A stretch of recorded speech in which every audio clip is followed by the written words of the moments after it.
الله سبحانه وتعالى په خپل کلام قرآن مجید کې الله سبحانه وتعالى فرمایي الله تعالی فرمایي چې ای مؤمنانو دا خبر الله پاک مسلمانانو سره کې خو مؤمنانو سره الله تعالی فرمایي چې ای مؤمنانو یا ایها الذين امنوا الله تعالی فرمایي چې ای مؤمنانو ای مسلمانانو الله تعالی فرمایي ان من ازواجکم یقینا بعض استاسو بیبیان چې کوم دي خځې استاسو او اولادکم او بعض اولاد استاسو عدو ولکم دا تاسو لپاره دښمنان دي دښمنان ګوري الله اکبر الله تعالی فرمایي تاسو خزي بعضي او تاسو اولاد بعضي دا تاسو لپاره عدو ولکم دا تاسو لپاره دښمن دی الله تعالی فرمایي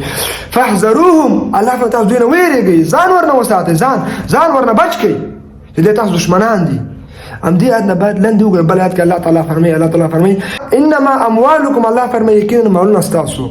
واولادكم اولاد استاسو فتنه دا تاسو لپاره فتنه ده برایت کې الله تعالی فرمای چې دا خزي او دا اولاد ستاسو لپاره دشمن ده لند آیات کې مسلم متصل آیات کې الله تعالی فرمای چې دا تاسو خزي او تاسو اولاد دا تاسو لپاره فتنه ده فتنه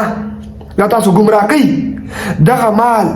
دغه بچي دغه خزه په کوم وخت فتنه ګرځيږي دا په وخت فتنه ګرځيږي زتمنو چې کله موږ تاسو دی الله ذات ته کم وخورکو یعنی دی الله قران ته کم وخورکو او مال ګټلو ته او بچی ته او خزه ډیر وخورکو قرآن ته وخت کم ورکو او مال ګټو ته ډیر وخت ورکو دنه معلومیږي چې موږ لپاره بیا دغه مال دغه بچي دغه خزه زموږ او تاسو لپاره دښمن ده